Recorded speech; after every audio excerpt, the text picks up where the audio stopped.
Pelting of the shaitan, the symbolical pelting of the shaitan or the devil, is critically important to the Hajj. But it certainly gives many Hajjis this tremendous concern about their safety. Do you have any specific tips and some advice you can share? When it comes to the pelting of the shayateen, plural of shaitan, or the pelting of the devil, the reason that causes so much of anxiety is informed by people wanting to complete that pelting in the best time. And the best time is the time established from the practice of Muhammad sallallahu alaihi wasallam, peace be upon him. What now happens is that this time is from zawal, from midday, up until the onset of maghrib or sunset.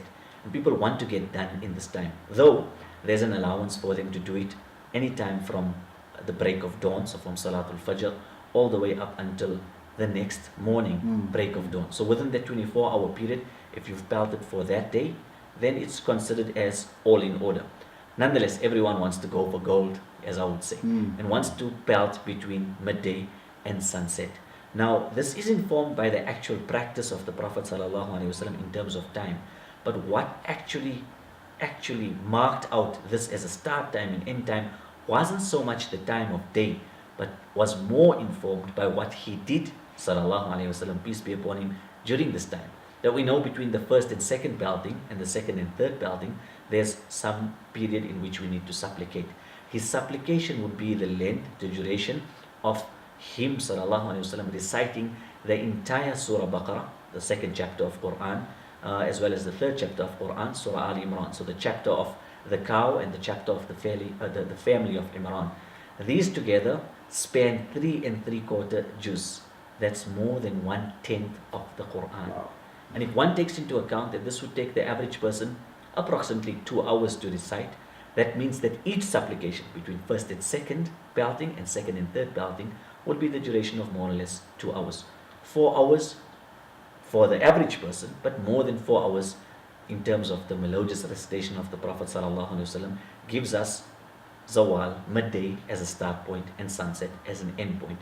When one can come to a realization that this is actually the true emulation of what the Prophet ﷺ did, then one would be more comfortable with pelting at any time, knowing that the objective of undertaking this ritual is not merely the throwing of the stones, but is more so the supplication between first and second pelting and second and third pelting.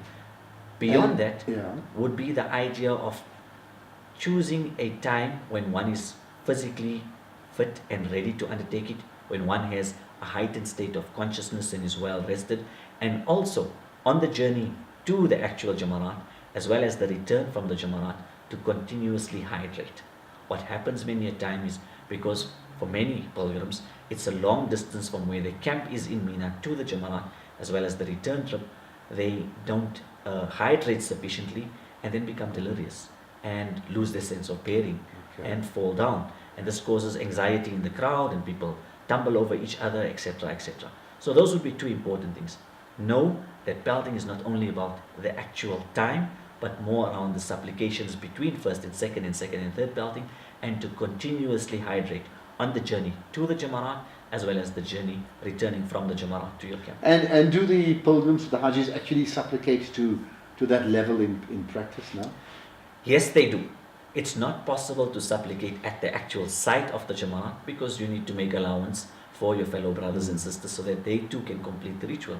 But when you return to your camp and are sitting on your prayer mat or on your mattress, then you have ample time, for there's no other prescribed activities or set rituals other than observing of your 5 daily prayers, the 5 salawat, and making other ibadah.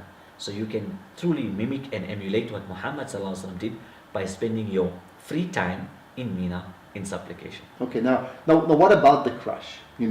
Are we likely to encounter it now? I know there's been some changes made over the years, but is that going to happen for people? And what is your advice to avoid that? At the actual site of the Jamarat, there's almost a zero possibility of people being stampeded. Reason for this being is the Jamarat is now multiple layers. What we see above the ground are 5 layers, but there's actually a 6th. And the 6th has been created specifically for those people who were, in most instances, the actual cause of the stampede.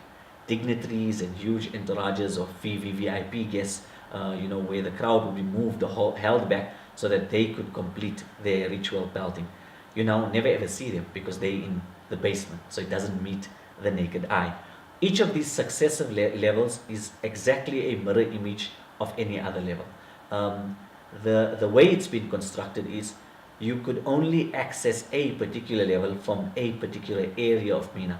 So the loading on any level has been been Okay. divided between different areas of Mina. Hence, there's no one specific level that would have more of a crowd than other levels, and this makes it a very safe procedure and ritual to undertake.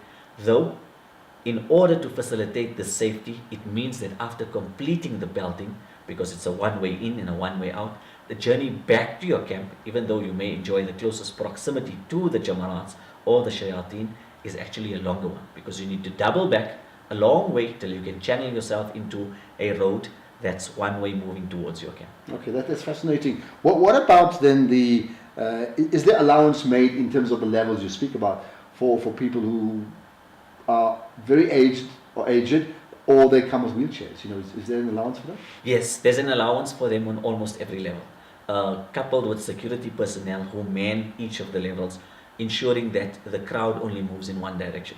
So even though you may be from amongst these who are aged, etc., and you would be inclined towards taking the shortest distance between 2 points in terms of your return, it's a no compromise. It's one way in and it's one way out, which means it's safe for the average person who's able-bodied, as well as safe for the person who's challenged in terms of physical mobility and may need to use a wheelchair.